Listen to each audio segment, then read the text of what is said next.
ವಿಘ್ನರಾಜ ವಿಶುದ್ಧವಾಣಿ ವಿಶಿಷ್ಟ ವಿಷ್ಣು ವಿಶೇಷ ಶಂಕರ ವಾಯು ಜಲ ಗಗನ ಅನಲ ಅಣು ಓಂಕಾರ ಬ್ರಹ್ಮಾಂಡ ಆದಿಮಧ್ಯ ಅಂತದ ವ್ಯಾಪ್ತಕ್ಕೆ ಸಚ್ಚಿತ್ ಆನಂದ ಆತ್ಮಜ್ಞಾನಕ್ಕೆ ರೂಪು ನೂರರ ಶುದ್ಧ ಚೈತನ್ಯಕ್ಕೆ ನಮೋ ನಮಃ.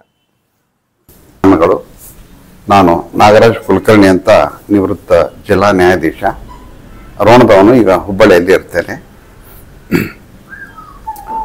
ಕಾರ್ಯವಾಸಿ ಕತ್ತೆ ಕಾಲು ಅಂತ ನಮ್ಮಲ್ಲಿ ಒಂದು ಗಾದೆ ಪ್ರಚಲಿತದಲ್ಲಿ ಇದೆ. ಇದನ್ನ ಪ್ರತಿಬಿಂಬಿಸತಕ್ಕಂಥ ಒಂದು ಶಿಲ್ಪಕಲೆ ಹಳೆಬೀಡಿನ ಒಂದು ದೇವಾಲಯದ ಪ್ರಾಂಗಣದಲ್ಲಿ ಅಗೋಡೆ ಮೇಲೆ ಒಂದು ಕೆತ್ತನೆ ಇದೆ, ಶಿಲ್ಪ ಕೆತ್ತನೆ. ಗೈಡು ಅದರ ಬಗ್ಗೆ ಒಂದು ಸ್ವಾರಸ್ಯಕರವಾದ ಸಂಗತಿಯನ್ನ ನಮಗೆ ತಿಳಿಸಿದ ಅವನು. ಅದೇನು ಅಂತಂದ್ರೆ, ಮಹಾಭಾರತದ್ದೇ ಒಂದು ಚಿಕ್ಕ ಪ್ರಸಂಗ. ಕಂಸ ವಸುದೇವ ಮತ್ತು ದೇವಿಕೆಯರನ್ನ ಸೆರೆಮನೆಯಲ್ಲಿ ಇಟ್ಟಿರ್ತಾನೆ.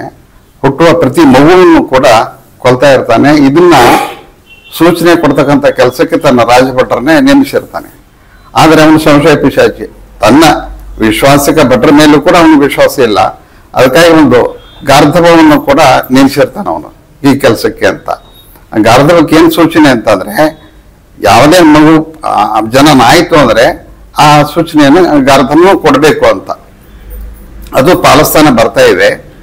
ಕೊನೆಗೆ ಕೃಷ್ಣ ಜನ್ಮ ತಾಳಿದ ಮೇಲೆ ಇನ್ನದು ಗಾರ್ಧವ ಕೂಗಬೇಕು ಅನ್ನೋ ಹೊತ್ತಿನಲ್ಲಿ ವಸುದೇವ ಅದರ ಕಾಲನ್ನು ಹಿಡ್ಕೋತಾನೆ. ಹಿಡ್ಕೊಂಡು ಗಾರ್ಧವಕ್ಕೆ ಸೂಚನೆ ಕೊಡ್ತಾನೆ, ದಯವಿಟ್ಟು ಈ ಸೂಚನೆಯನ್ನ, ಈ ಕೃಷ್ಣ ಜನಿಸಿದ ಸೂಚನೆಯನ್ನ ಕೊಡಬೇಡ ಕಂಸನಿಗೆ ಅಂತ. ಈ ಒಂದು ಪ್ರಸಂಗ ಇಲ್ಲಿ ಕೆತ್ತನೆಯಲ್ಲಿದೆ. ಇದರ ವಾಸ್ತವಿಕತೆ ಎಷ್ಟರ ಮಟ್ಟಿಗೆ ಸತ್ಯ ಅಂತಕ್ಕಂಥದ್ದು ನನಗೆ ಸ್ವಲ್ಪ ಗೊಂದಲದಲ್ಲಿದ್ದೇನೆ. ಅದಕ್ಕೆ ತಮ್ಮಿಂದ ಸಂಶಯ ಪರಿಹಾರಕ್ಕಾಗಿ ಈ ಪ್ರಶ್ನೆಯನ್ನ ತಮ್ಮಲ್ಲಿ ಕೇಳ್ತಾ ಇದ್ದೇನೆ. ನಮಸ್ಕಾರ. ಯಾವ್ದಾದ್ರು ಮಗು ಹುಟ್ಟಿದ್ರೆ ಆ ಮಗು ಅಳ್ತಾ ಇದ್ದಾಗೇನೆ ಕತ್ತೆನೂ ಅರಚಲಿ ಅಂತ ಕಂಸ ಕತ್ತೆಯನ್ನು ನಂಬಿ ಕಟ್ಟಿ ಹಾಕಿದ್ದ ಅಲ್ಲಿ ಎನ್ನುವುದು ತಮಗೆ ಅಲ್ಲಿನ ಮಾರ್ಗದರ್ಶಕನೊಬ್ಬ ಹೇಳಿದ ಕಥೆ. ಅದಕ್ಕೆ ಈ ಚಿತ್ರ ಆಗಿದೆ. ಅಲ್ಲಿ ಕತ್ತೆ ಕಾಲು ಹಿಡ್ಕೊಂಡ್ರು ವಸುದೇವ ಅಂತ. ಬಹಳ ಸ್ಪಷ್ಟವಾಗಿ ಒಂದೆರಡು ಮಾತುಗಳನ್ನು ಹೇಳೋಣ. ಮೊದಲನೇ ಮಾತು, ಅದು ಭಾಗವತದಲ್ಲಿ ಇಲ್ಲ, ಆ ಪ್ರಸಂಗ ಭಾಗವತದಲ್ಲಿ ಬರಲ್ಲ. ಆದ್ರಿಂದ ಆ ಪಾಪ ಗೈಡ್ ಇನ್ನೆಷ್ಟರ ಮಟ್ಟಿಗೆ ಅಧ್ಯಯನ ಮಾಡಿರ್ತಾನೆ, ಇದು ಯಾರೋ ಹೇಳ್ಕೊಟ್ಟಿರ್ತಾರೆ, ಏನೋ ಒಂದು ಕಥೆ ಹೇಳಿರ್ತಾನಂತ ಅಷ್ಟೆ. ಅದರಿಂದ ಮೂಲಭೂತವಾಗಿ ಅದು ಪ್ರಚಲಿತವಾಗಿರತಕ್ಕಂಥ ಒಂದು ದಂತಕಥೆಯೇ ವಿನಃ ಗ್ರಾಂಥಿಕ ಆಧಾರವನ್ನು ಹೊಂದಿರತಕ್ಕಂಥ ಸಂಗತಿ ಅಲ್ಲ. ಇದು ಒಂದು ಮೇಲ್ನೋಟದ ಉತ್ತರ.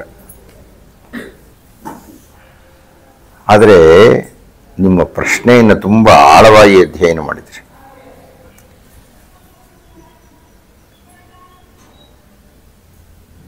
ಕೃಷ್ಣನ ಅವತಾರ ಆಗ್ತಾ ಇದೆ. ಸ್ವಾಮಿ ಕೃಷ್ಣ ಹುಟ್ಟುತ್ತಾ ಇದ್ದ ಹಾಗೇನೆ ಹುಟ್ಟಿದ ಕೂಸು ಮಗು ಮಾತಾಡುತ್ತೆ, ಹೀಗೆ ಮಾಡಬೇಕು ಅಂತ ಹೇಳುತ್ತೆ. ಆ ಸೆರೆಮನೆಯ ಬಾಗಿಲಲ್ಲಿ ಹಾಕಿರತಕ್ಕಂಥ ಬೀಗಗಳು ತೆಕ್ಕೊಳ್ಳುತ್ತೆ. ಅಲ್ಲಿ ಗಸ್ತು ಹೊಡಿತಾ ಇರತಕ್ಕಂಥ ಪಹರಿಯವರೆಲ್ಲ ಮಲಗಿ ನಿದ್ದೆ ಹೋಗ್ತಾರೆ. ಜೋರು ಮಳೆ ಬರ್ತಾ ಇದ್ರೆ ಆದಿಶೇಷ ಬಂದು ಹೆಡೆಯನ್ನ ಅಡ್ಡ ಇರುತ್ತೆ.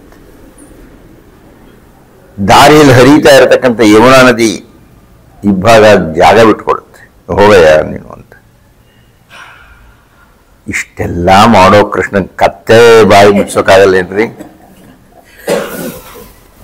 ಹಾಗಾಗಿ ಅತಿಮಾನುಷ ಶಕ್ತಿ ಎಂದು ಅವತರಿಸಿದಾಗ ಏನೇನು ಘಟನೆಗಳು ಆಗಬಹುದೋ ಎಲ್ಲವೂ ಆ ಶಕ್ತಿ ನಿಯಂತ್ರಣ ಮಾಡಬಹುದಾದರೆ ಪ್ರಾಣಿಯೊಂದರ ಅರಚುವಿಕೆಯನ್ನು ನಿಲ್ಲಿಸಲಾಗದೆ ವಸುದೇವ ಕಾಲಿಡ್ಕೊಂಡ್ಬಿಟ್ಟ ಅಂದ್ಬಿಟ್ರೆ, ಆದ್ದರಿಂದ ಅದು ಬರೀ ಜನಜನಿತ ಕಥೆಯೇ ವಿನಃ ಸತ್ಯ ಅದರೊಳಗೆ ಏನೂ ಇಲ್ಲ. ಶಿಲ್ಪಕಲೆ ಇದೆ. ಆ ಕಥೆ ಯಾಕೆ ಶಿಲ್ಪಕಲೆ ಬಂದಿದೆ ಅಂದರೆ, ಸಾಮಾನ್ಯವಾಗಿ ಶಿಲ್ಪಿಗಳು, ಈಗ ನೀವು ಬೆಂಗಳೂರು ಪ್ರವೇಶ ಮಾಡಿ, ಆ ಎರಡೂ ಕಡೆ ಗೋಡೆಗಳ ಮೇಲೆ ಏನೇನು ಚಿತ್ರಕಲೆಗಳಿರುತ್ತೆ, ಬರೆದಿರ್ತಾರೆ. ಕಂಸನ್ ಬರೆದಿರ್ತಾರೆ, ಕೃಷ್ಣನೂ ಬರೆದಿರ್ತಾರೆ, ಸ್ವರ್ಗವನ್ನು ನಿರ್ಮಾಣ ಮಾಡಿರ್ತಾರೆ, ಕಾಲ್ಪನಿಕ ಚಿತ್ರಗಳು ಬಂದಿರುತ್ತೆ, ಐತಿಹಾಸಿಕ ವ್ಯಕ್ತಿಗಳೆಲ್ಲ ಚಿತ್ರಗಳಿರುತ್ತೆ ಆ ಗೋಡೆಗಳ ಮೇಲೆ, ಆ ರಸ್ತೆ ಇಬ್ಬದಿಯಲ್ಲಿ. ಅಂದ್ರೆ ಕಲಾವಿದರು ಏನ್ ಮಾಡ್ತಾರೆ, ತಾವು ಏನು ಕೇಳಿರ್ತಾರೋ ಅದನ್ನು ಚಿತ್ರಿಸ್ತಾರೆ. ಇಂಥದ್ದೊಂದು ಕಥೆಯನ್ನು ಕೇಳಿದಾರ ಅವರು, ಆ ಕಲಾವಿದ ಯಾರೋ ಅಂತ ಒಂದು ಚಿತ್ರ ಕೆತ್ತಿಟ್ಬಿಟ್ಟ ಅಲ್ಲಿ. ಆದ್ರೆ ಅದು ಸಂಗತಿ ಇರಬೇಕು ಏನು, ಯಾವುದೋ ಮನುಷ್ಯ ಕತ್ತೆಕಾರ, ವಾಸ್ತವ ಕತ್ತೆಕಾರ ಅಲ್ಲ, ಅದರ ಅರ್ಥ ಕೆಲಸ ಆಗಬೇಕಾದ್ರೆ ಎಂಥ ಕತ್ತೆ ಮಟ್ಟದಲ್ಲಿರುವವನ ಕಾಲ ಆದರೂ ಹಿಡ್ಕೊಳ್ತಾರೆ ಅಂತಂತ. ನಮ್ಮ ರಾಜಕಾರಣಿಗಳೆಲ್ಲ ಮಾಡೋದಾಗಿ ಅಲ್ವೇ, ಅದು ಎಂಥ ನೀಚನಾಗಿದ್ರು ಎಂಥ ಕೀಳಾಗಿದ್ರು ಒಂದು ಮತ ಸಿಗುತ್ತೆ ಅವ್ರು ಕಾಲ ಹಿಡ್ಕೊಂಡ್ಬಿಡ್ತಾರೆ ಅಂತಂತ. ಅದು ಅದರ ಅರ್ಥ. ದೊಡ್ಡ ಮನುಷ್ಯನಾಗಿದ್ರು ಕಿರಿಯನ ಕಾಲನ ಹಿಡ್ಕೊಳ್ತಾರೆ ಕೆಲಸ ಆಗಬೇಕಾದ್ರೆ, ಕತ್ತೆಗಾಲು ಅಂತಂತ. ಅದು ಬಂತು, ಅದನ್ನ ಚಿತ್ರ ಕೆತ್ತಿಟ್ಟ. ಈಗ ನಾನು ಬಹಳ ಬಾರಿ ಹೇಳ್ತೀನಿ, ಇವು ಕುಲಕರ್ಣಿಗಳಾದ್ರಿಂದ ಗಾಯತ್ರಿ ಅಂತ ಕೇಳಿದಿರಿ, ಗಾಯತ್ರಿ ಮಂತ್ರ ಅಂತ ಕೇಳಿದಿರಿ. ಗಾಯತ್ರಿ ಅನ್ನೋ ಶಬ್ದ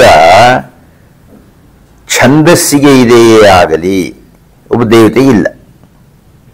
ಈಗ ನೋಡಿ, ಪ್ರತಿಯೊಂದು ಮಂತ್ರಕ್ಕೂ ಋಷಿ ದೇವತಾ ಛಂದಸ್ಸು ಅಂತ ನಿರ್ಣಯ ವೇದದಲ್ಲಿ. ಯಾವುದೇ ಮಂತ್ರ ಇದ್ರು ಅದಕ್ಕೊಬ್ಬ ಋಷಿ ಯಾರು ಅಂತ ದರ್ಶನ ಮಾಡೋರು ಇರ್ತಾರೆ, ಯಾವ ದೇವತೆಯನ್ನು ಕುರಿತು ಅಂತಿರುತ್ತೆ, ಯಾವ ಛಂದಸ್ಸಿನಲ್ಲಿದೆ ಅಂತ. ಇದು ಮೂರು ಪ್ರತಿಯೊಂದು ವೈದಿಕ ಮಂತ್ರಕ್ಕೂ ಇರೋದು. ಸೂರ್ಯನ ಮಂತ್ರಗಳು ಒಂದು 10 ಇವೆ, ವಿಶ್ವಾಮಿತ್ರ ಬ್ರಹ್ಮರ್ಷಿಗಳು ದರ್ಶನ ಮಾಡಿದ್ದು. ವಿಶ್ವಾಮಿತ್ರರು ಋಷಿದೇವತಾ ಛಂದಸ್ಸಿನಲ್ಲಿ ಮೊದಲನೇ ಪದ ಋಷಿ ವಿಶ್ವಾಮಿತ್ರ. ದೇವತೆ ಯಾರು? ಸೂರ್ಯ, ಆದಿತ್ಯ. ಛಂದಸ್ಸು ಯಾವುದು? ಗಾಯತ್ರಿ. ನೀವೇನ್ ಮಾಡಿದ್ರಿ ಈಗ? ಗಾಯತ್ರಿನೇ ದೇವತೆ ಏನ್ಬಿಟ್ರಿ. ಅದಲ್ಲ, ಗಾಯತ್ರಿಯನ್ನ ವೇದಮಾತ ಅಂತ ಕರೆದ್ರು. ಯಾಕಪ್ಪ ಕರೆದ್ರು ಅಂದ್ರೆ 2500 ಗಾಯತ್ರಿ ಮಂತ್ರಗಳಿದೆ ವೇದದಲ್ಲಿ, ಋಗ್ವೇದದಲ್ಲಿ ಅಂತ, ಅದನ್ನ ವೇದಮಾತ ಅಂದ್ರು. ಈ ಆಂಧ್ರ ಪ್ರದೇಶದಲ್ಲೂ ಭಟ್ರಿದ್ರು, ರಾಘವ ಭಟ್ರು ಅಂತ. ಅವರೇನ್ ಮಾಡಿದ್ರು, ಮಾತೆ ಮಾತೆ ಮಾತೆ ಅಂತ ಹೇಳೋದು ಶ್ಲೋಕ ಬರೆದ್ರು. ಉಕ್ತ ವಿದ್ರುಮಹೇವ ನೀಲದ ಒಳಚ್ಛಾಯೈ ಮುಖೈ ತ್ಯಕ್ಷಣೈ, ಈ ರೀತಿಯ ಒಂದು ಶ್ಲೋಕ ಬರೆದರು. ವೇದ ಮಾತ್ರ ಹೀಗಿರಬಹುದು ಅಂತ. ಈಗ ನೋಡಿ, 1000 ಚಿತ್ರಗಳಿದೆ ಗಾಯತ್ರಿದು. ಗಾಯತ್ರಿ ದೇವತೆಯೇ ಅಲ್ಲ.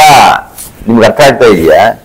ಗಾಯತ್ರಿ ದೇವಿ ಗಾಯತ್ರಿ ದೇವತೆ ಅಲ್ಲ, ಅದು ಛಂದಸ್ಸು. ಆದರೆ ಮಹಾಬುದ್ಧಿವಂತರು ಅನ್ನಿಸಿಕೊಂಡಿರೋ ಬ್ರಾಹ್ಮಣ ವರ್ಗವೇ ಛಂದಸ್ಸನ್ನು ದೇವತೆ ಅಂತ ಹೇಳ್ಬಿಟ್ರು. ಅದು ನೀವು ನಂಬಿಟ್ರಿ. ನೀವು ಅಂದ್ರೆ ಜನ ಸಾಮಾನ್ಯ ಎಲ್ರೂ ಈಗ 1 ಕೋಟಿ ಜನ ಗಾಯತ್ರಿಯನ್ನು ಜಪ ಮಾಡ್ತಾ ಇದ್ದಾರೆ ಅಂದ್ರೆ 1 ಕೋಟಿ ಜನಕ್ಕೂ ಇದೇ ಮಂತ್ರವೇ ಇರ್ತಕ್ಕಂಥದ್ದು. ಅದು ಸುಳ್ಳದು, ಅದಿಲ್ಲ. ಅದು ಸೂರ್ಯ ಮಂತ್ರ ಅಷ್ಟೇನೆ. ಅದು ಕಾರಣ ಯಾರೋ ಬಲವಾಗಿರೋರು ಹೇಳ್ತಾರೆ ಅಂತ ಹೇಳಿ ಅದು ಹಬ್ಬಿ ಬಿಡುತ್ತೆ. ಹಬ್ಬಿ ಬಿಟ್ಟು ಕೊನೆಗೆ ಚಿತ್ರಕಲಾವಿದ ಅದನ್ನ ಚಿತ್ರಿಸ್ತಾನೆ. ಇಷ್ಟು ಸಾಕು ಇದಕ್ಕೆ ಉತ್ತರ. ಇನ್ನೂ ಕೊಡೋಕೆ ನಾನು ಮತ್ತೊಂದು ಉದಾಹರಣೆ ಕೊಡ್ತೀನಿ, ಸಾಕ್ಬಿಡಿ. ಗುರುಗಳಿಗೆ ನಮಸ್ಕಾರ. ನಾನು ಡಾಕ್ಟರ್ ಶೇಖರ್ ಸಜ್ಜನರ್, ಸರ್ಜನ್ ಗದಗ್. ನನ್ನ ತಮ್ಮಿಂದ ಒಂದು ವಿಶ್ಲೇಷಣೆ, ಇದಕ್ಕೆ ಆಧ್ಯಾತ್ಮಿಕ ಚಿಂತನೆ ಬೇಕಾಗಿದೆ. ಅದರಲ್ಲಿ ಏನಂದರೆ, ವಿಷ್ಣುವಿನ ಭಕ್ತರಿಗೆ ನಂತರ ಜೀವನದಲ್ಲಿ ವೈಕುಂಠಕ್ಕೆ ಹೋಗ್ತಾರೆ, ಶಿವನ ಭಕ್ತರು ಕೈಲಾಸ ಸಿಗ್ತಾರೆ. ಆದರೆ ಬಸವಣ್ಣವರು ಹೇಳ್ತಾ ಇದ್ದಾರೆ ಕಾಯಕವೇ ಕೈಲಾಸ ಅನ್ನುವಂಥದ್ದನ್ನು ಹೇಳ್ತಾ ಇದ್ದಾರೆ. ಇದು ಮೂರು ಬೇರೆ ಇರುವುದರಿಂದ ನಾವು ಹೇಗೆ ನಮ್ಮ ನಿಜ ಜೀವನದಲ್ಲಿ ಯಾವುದನ್ನು ನಾವು ಸರಿಯಾಗಿ ತಿಳ್ಕೋಬೇಕನ್ನುವಂಥದ್ದನ್ನು ನನ್ನ ಪ್ರಶ್ನೆ. ಧನ್ಯವಾದ.